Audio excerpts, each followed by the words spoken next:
That's not a great thing for the lake. The Great Salt Lake drops to a low level, triggering forced conservation measures. It's really unfortunate that we're facing this same crisis again. I'm Ben Winslow at Willard Bay. The Great Salt Lake is at 4,192 feet. That's 3 feet below what's considered healthier for the lake. As a result of some new laws that have been passed, some people are going to have to make some cuts. 4192 is kind of the last metric we measure to say now the lake's really in trouble.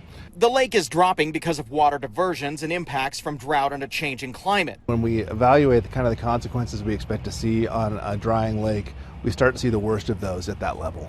Brian Steed is the Great Salt Lake Commissioner, tasked by Utah political leaders with saving the lake. While we're not at the record lows of 2022, new laws passed by the legislature trigger some forced conservation measures.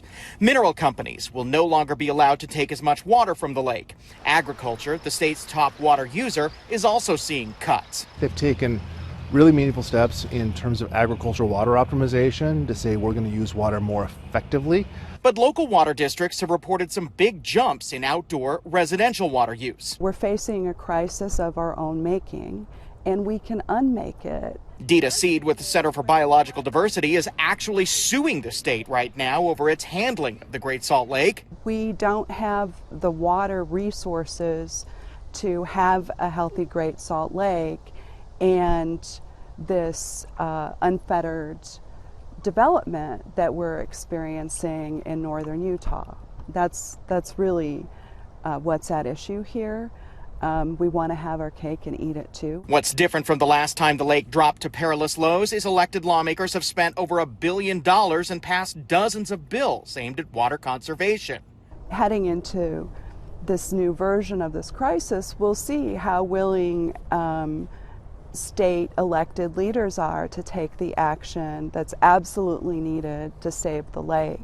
But are people just fatigued by constant drought and conservation? People just have to remember that we live in one of the driest states in the union, and as a result of that, we actually very much need to conserve. Seed says everyone must do their part to help the lake. From agricultural users to industrial users to residential, municipal, we all have a role to play in this. But there needs to be urgency. This is a crisis. So you can see it. Here's the current drought situation. 100% of the state is in drought. A portion of Box Elder County up on the Utah-Idaho border is in extreme drought conditions, which is why you're hearing so much alarm lately from water managers.